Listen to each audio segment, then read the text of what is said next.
Upgrades.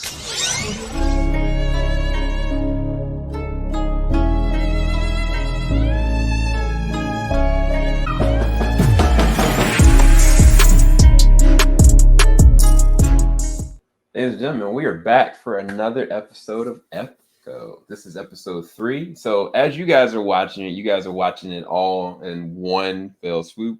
We've been watching it periodically each day. And so this time around, it's not a big crowd, but me and Vanessa are here to talk about episode 3. What's going on, Vanessa? Going good. I'm excited to talk about the episode. It'll be a lot quieter of an episode today. I don't know if that's a good thing or bad thing because we've actually been having some really funny engagement going on. I know. Yeah, nothing will top the first episode of Chaos. Yeah, maybe when we go and do separately episode 4 and 5, maybe we'll bring the band back. Yeah, get the. But yeah, so going into this episode, I didn't really know what to expect. But I was happy with what we got. This was a really good episode for a lot of different reasons. But the beginning of the episode is really interesting because we go to the 1800s.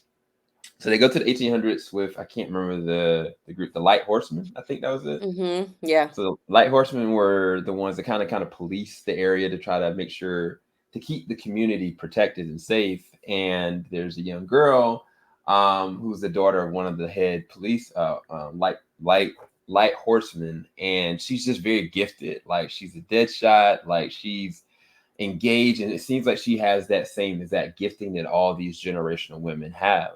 And basically she kind of goes and says to her dad, like, I want to be one as well. And he kind of is like, no, like women are supposed to be the people that are supposed to safeguard and protect, and men are supposed to want to end lives. And she's like, but like I want to protect. And so of course in this one he gets cornered.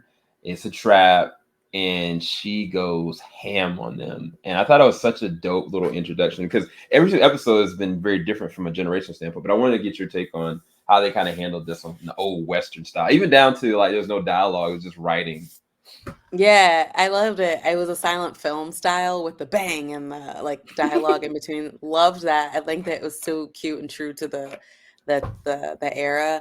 It was, classic tale of a little girl who wants to do more than what society expects of her. I thought the quote was really cool. It was like women are life givers and men are life takers. And I thought that was interesting.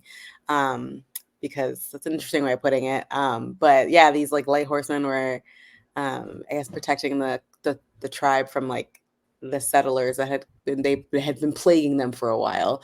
Because this is America. But I thought it was cool. I think that it's really an interesting way to show Maya's history and the past generations, because show where she came from and shows how she's powered by it. And it's pretty dope. I love it. Yeah, I thought they did a really good job. Even the way they kind of shot it, it felt really old school, but then they did a lot of good aerial shots to kind of show you kind of depth of feel of some of the action moments. And so, yeah, I think they did a really good job of kind of introducing that. And then they go straight to the intro. And we're kind of met with Maya. Maya is kind of soul searching. She's kind of wandering out into the woods, like away from the camp and around the lake. And she also starts having the visions of the original. And she's kind of right in front of her. And then she kind of gets another vision of that same exact individual we saw in the 1800s kind of warning her. And all of a sudden she gets ambushed. And the next thing we see her is at the roller rink strung up. And we come to find out, I think his name is Vicky. I think Vicky is the person that kind of oversees, like, to help out Henry, that kind of does everything. He's kind of his right-hand man. Of course, he's now double-crossed Henry. Henry's tied up. Maya's tied up upside down. And Vicky's got, like, 2 other females that are in there kind of helping him out, orchestrating to try to keep Maya contained until the certain group comes in. We don't know necessarily who until they actually show up. So I initially was kind of worried about this because I was like, this doesn't make any sense. How is Maya going to get ambushed? And then she's like strung upside down with these 3 individuals that don't know who this woman really is. I kind of thought it was going to be really, I don't know, cringy and stupid, but we got something very different towards the back half. It didn't really last very long, but kind of what was your take when you saw that these were the ones that kind of like have her held up? in this small town. I mean, I I already knew what was coming. Like this is gonna end very badly for them. When people are like they're just really greedy and all they care about is money, and they're like, yeah, we're gonna concoct this whole thing and get paid and kidnap people and think that they don't think anything through and don't think that any of this is gonna have any repercussions or anything. And it's just so funny to me because I'm like, you guys are the dumbest people alive. Yep. And Yep. Straight up. uh, yeah, and they proved it. So yeah, I thought it was just funny. I knew we were gonna be entertained because, and I thought from the shot, like the shot of her being upside down with the like disco ball, I like already knew that it was gonna be a visually fun episode because Mhm. it's bowling or it's a rolling rink. Like there's lights and neon signs and music, and we see later like they used every bit of that space. It was a Yes. joke. Hmm. Yes. Yeah. Even got like I think a Rob Zombie song going on. But we'll get to Yeah, that. Dracula. Yes. We'll get to that a little bit later. But so somebody else kind of comes onto the scene because she's concerned. She wants answers like why is Maya in town? She knew that her uncle was going to be the one to be able to give supply those answers. So she's knocking on the door to try to figure out what's going on. And of course, Henry's already tied up. So they let Henry go, and she kind of pries a little bit. He kind of signs her like, "You need to leave now. You need to go. You know, there's danger." And so she leaves, but she doesn't get in the car and drive off. She tries to call dispatch because she's a firefighter, right? Is she EMT Yeah, or is she firefighter? I can't remember. firefighter. Hmm. So she tried to call for backup, and immediately she gets ambushed. And now, finally, Maya and Bonnie are back together in the worst case scenario and under duress. And I mean, the truth of the matter is, Bonnie is terrified, but she's also emotionally compromised, and so is Maya. And that's one of the things I loved about this episode because I was waiting for that from even talking about the last episode is that there is a weakness that Maya has, and it's on an emotional Hmm. level. Like she is guarded, because of what happened. Like, I mean, she not only lost her mother, she lost Bonnie, she lost her family, and she eventually lost her dad, which is the only one thing that she kind of have left. And it's kind of like seeing Maya again. She couldn't even look at her face. She's like, "Let me get us out. Let me just try to divert." Hmm. And like, no, no, no, no. Bonnie's like, "No, look at me. You can't even look at me. What's up? Like, why didn't you hit me up? Why didn't you do this?" And it's just interesting, kind of watching their engagement. You could tell that as hardcore as our Echo is, as Maya is, she very much so loves Bonnie. Like she does Hmm. not want to get hurt by Bonnie, and she doesn't want to hurt Bonnie either. And I knew from the moment that Bonnie showed up, I was like, "Oh yeah, Maya's about to break out of here." And so Yeah. she got her little boot. Her boot had a knife in it. Just most random Of thing. I don't know course, if the a grandfather boot put knife. that there or she had that there, but she immediately got them both out very quickly, and they concocted a plan to try to get out of there. And of course, Vicky was kind of concerned, so he kind of broke in there and was like, "What's going on?" And she just decks Bonnie, like straight up gives her a black eye, uses her as a distraction. And they were like, "Yeah, we can't shoot her, so we're just gonna kind of keep her in there." Right. And that just diverted to the worst case scenario, unfortunately for Vicky, because at that same moment, the guy that has been trying to get there is the same guy that Maya blew up his armory that was connected to Fisk. And so he comes there and is like, "Is there a problem? Like, what's going on?" And Hmm. Vicky has no control. I think Henry even told him, like, "Look, you think they're really gonna come in here giving you some money and not and leave you alive? Are you crazy?" And he didn't listen, and sure enough, like Vicky, he died. He died an untimely death. But just kind of how they set all that up as far as Maya and Bonner's relationship, and then kind of the lead off of what happened to Vicky. What was your take on some of that? Yeah, I thought all of it was really well done. My favorite thing about the show is how they continue to utilize the way the families to know sign language. Um, and that a lot of people around them don't. And I don't know if any other millennial parents are listening or watching, whatever. I if you haven't like it's like this thing you teach like your newborn kid and like little signs. So like my kid knows like certain signs for like like more. more, Yeah. more, and water and stuff like that. So like we're trying to teach her Yeah. more of that. So I think it's cool to like see that and like see that this family is like they still know it, even if Maya hasn't been around for 20 years. And like seeing the uncle communicate to Bonnie, seeing Bonnie and Maya communicate their plans because they don't, no one knows what's going on. So I thought that was brilliant. And like I wouldn't be able to catch most of their conversation because I'm not fluent in it, but I think it's really cool to see that utilized as and weaponized pretty much, which is cool.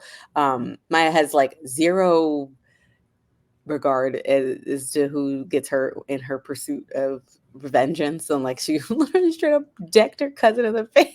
I was like, oh, I thought she was pretending, and she literally showed up with a giant black Bruh. eye.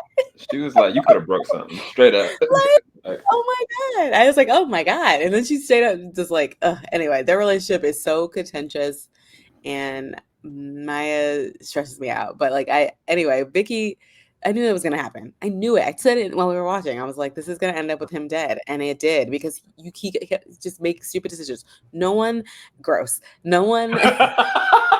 No one no one is putting out a bounty on someone's head in that like level and expecting to get paid. Like that is just a way to get simps and stupid like just like guys who just think that they're like cool. They're around with the big dogs. That's just to get those guys to like do the heavy like the footwork, you know what I mean? That's not actually like a prize money. Like if somebody called from the gas station and was like, oh, that's she's here, they would show up and shoot that guy too. Like they don't care. yeah. They're not actually, the money is just a lie. Criminals lie.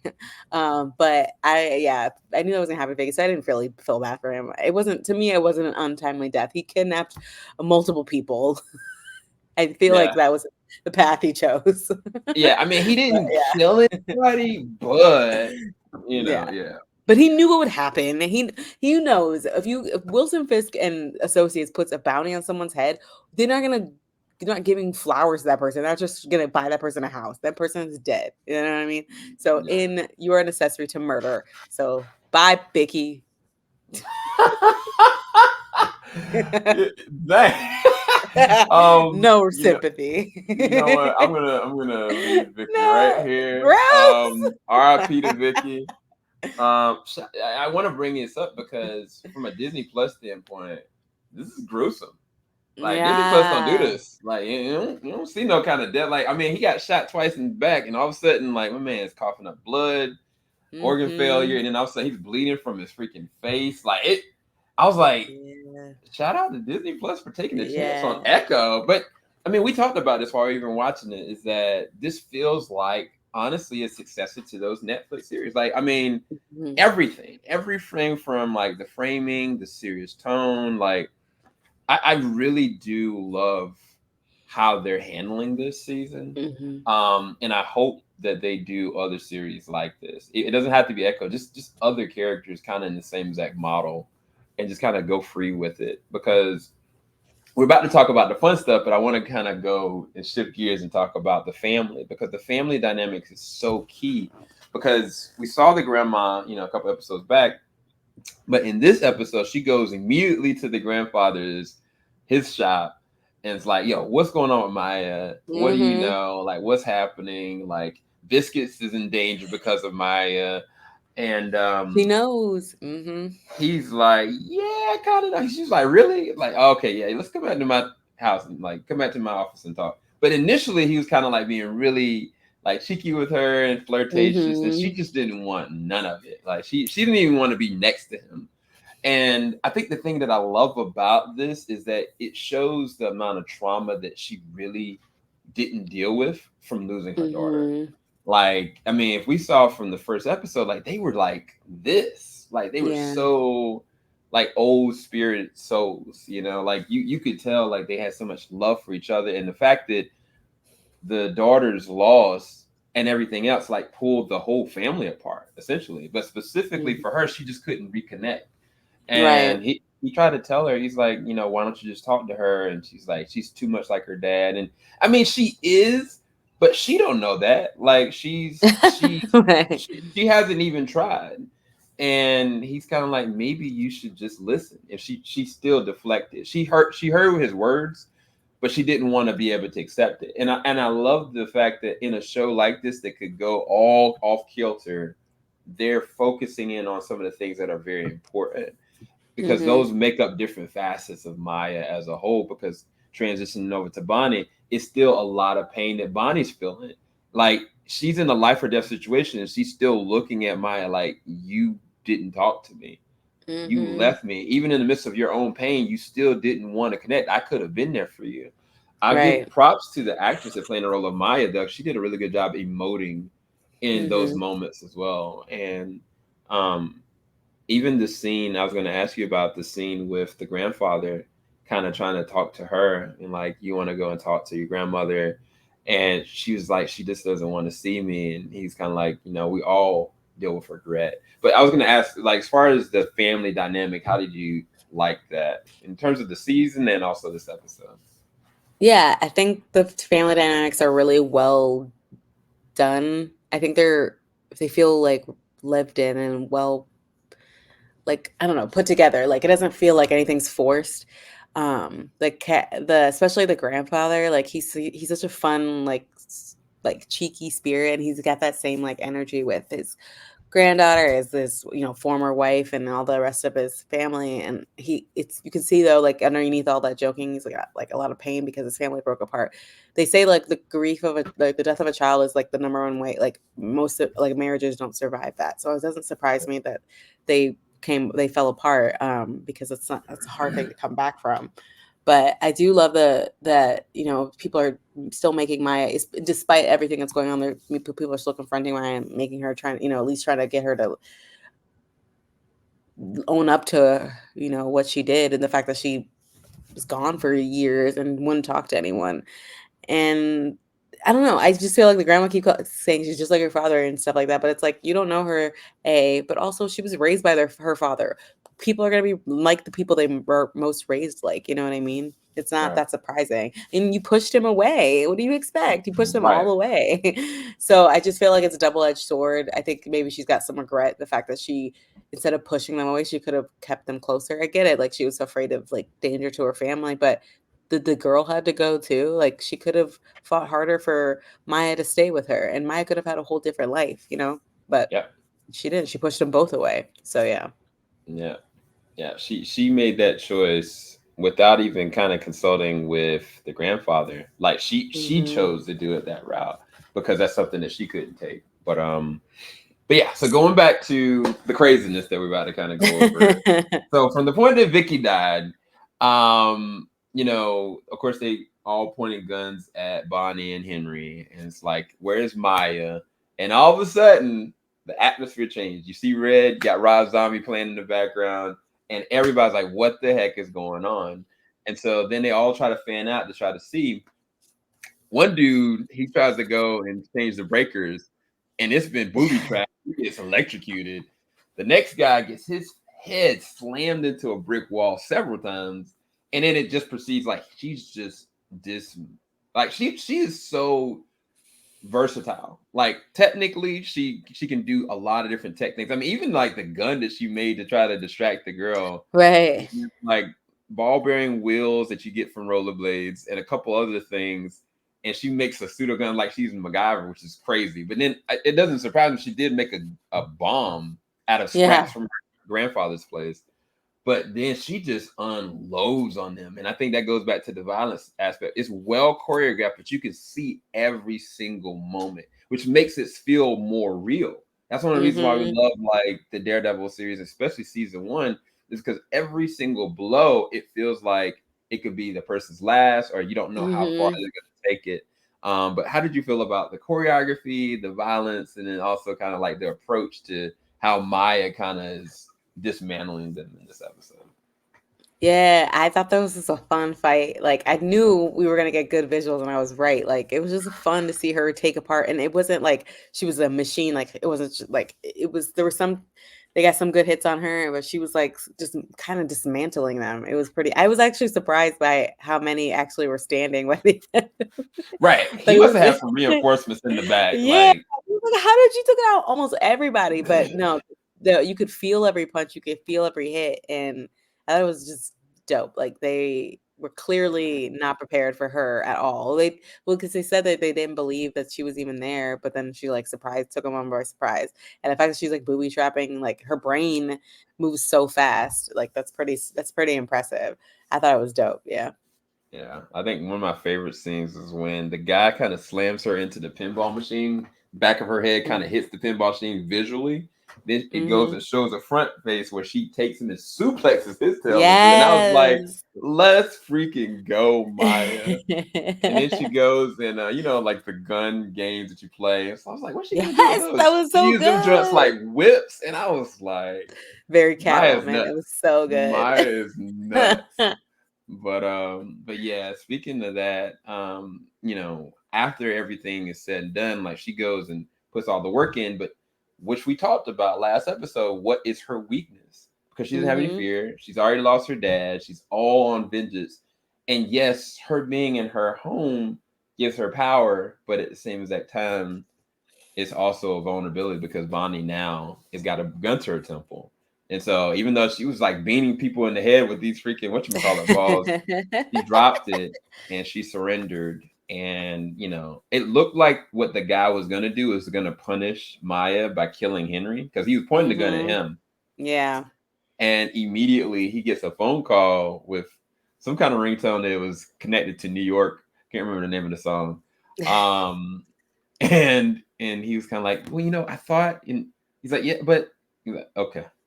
And then he looked so irritated, but he was like in such a Uh-huh. nice way. He was like,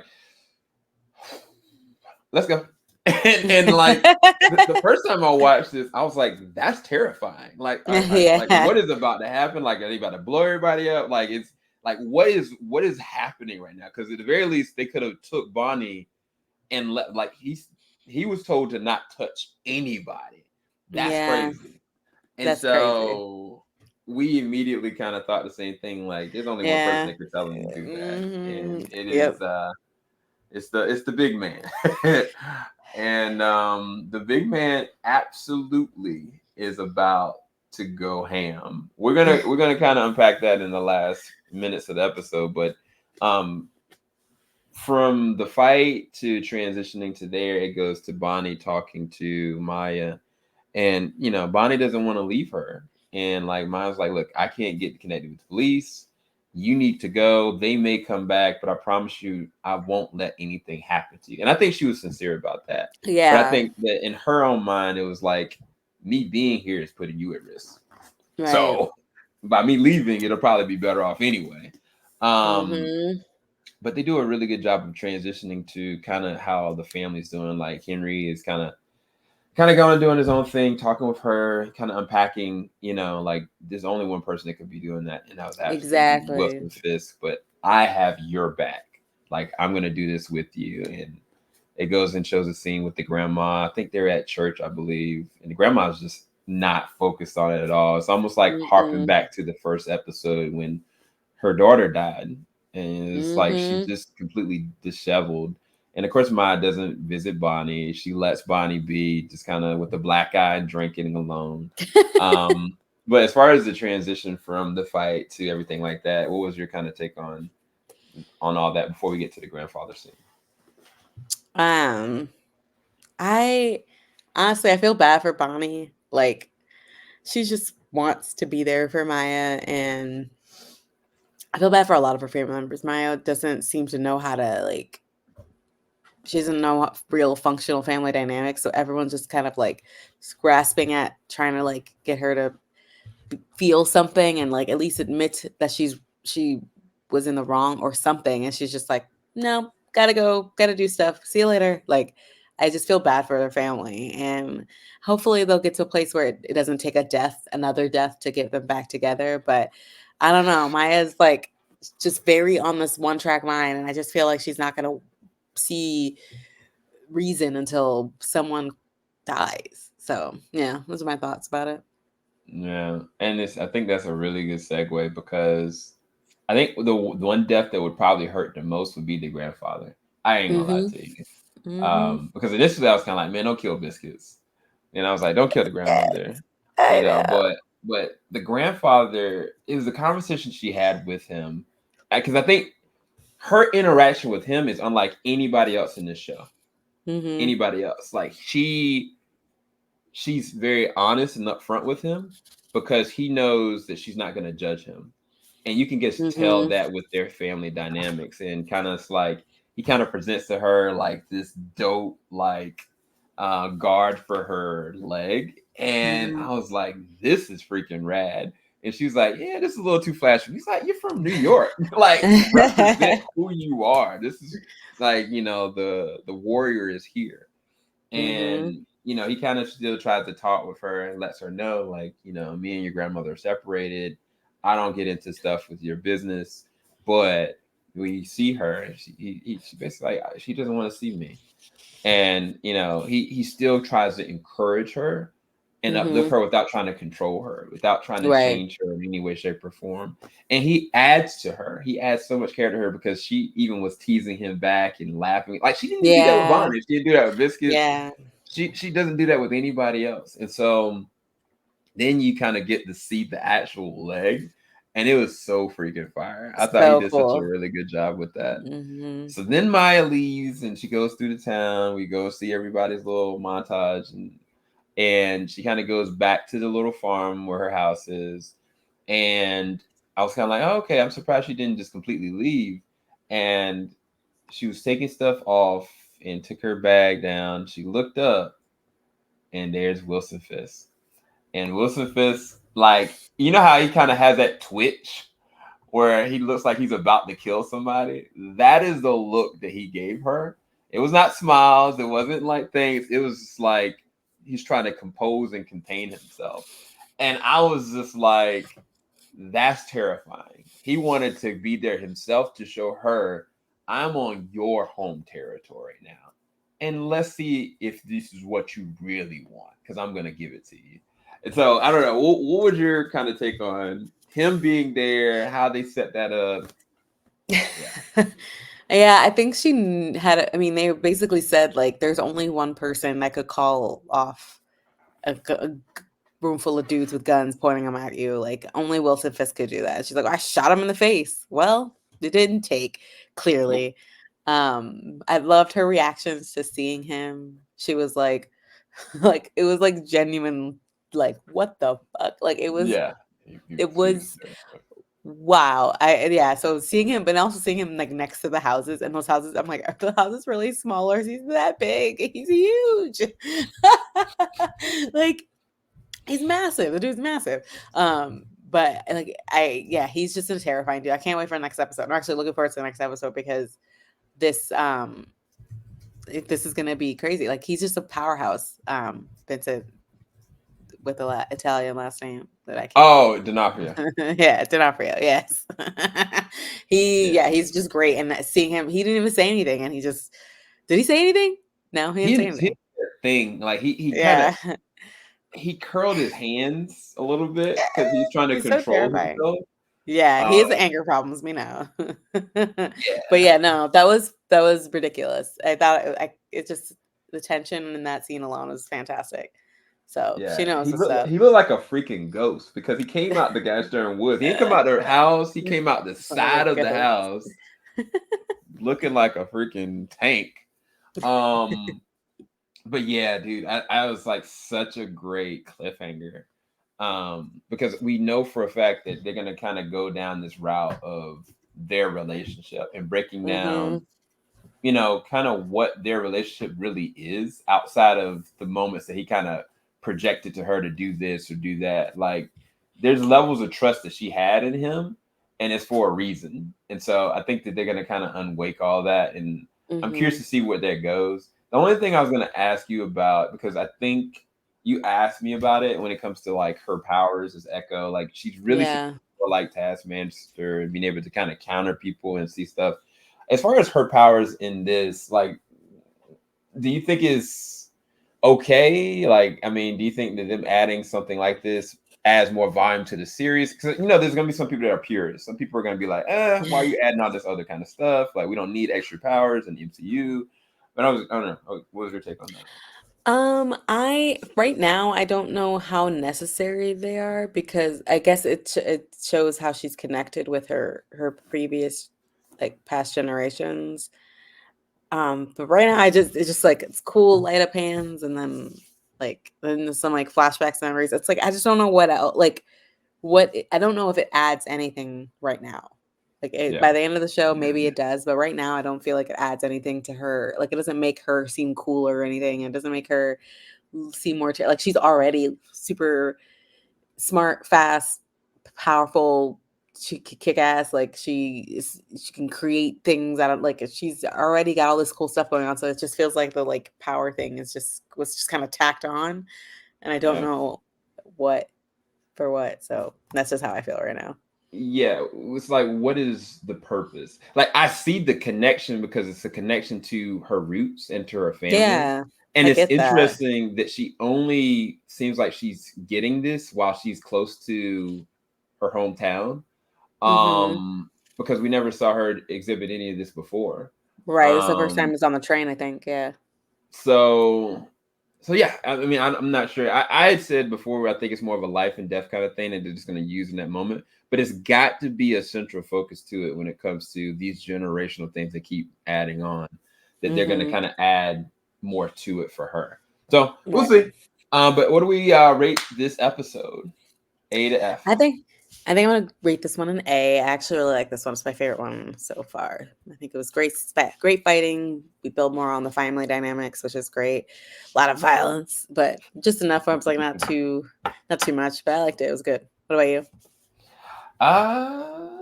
It was freaking fire, bro. It was an A. It was an A. I thought the fight choreography was freaking dope. I thought it was gonna be a huge cheese when these three people like legit like are holding up this assassin, woman. But they did their thing in this episode, and they showed some crazy deaths as well. And then the ending tag was freaking awesome. So highly recommended. This is probably one of my favorites. So I just need to see the 4th episode. That's where I'm at right now. But yeah, we're gonna go. I'm gonna let Vanessa plug. Go ahead, plug. Vanessa Shark. I'm at Vanessa Shark on everything, Twitter, Instagram. I have a website, vanessashark.com. I also write for multiverseofcolor.com. Stay tuned for more interviews. All right, bye. We're gonna go. Bye, people. Peace. Filing out the top of I can see the skyline. 50 mile radius on my timeline. Ain't nothing.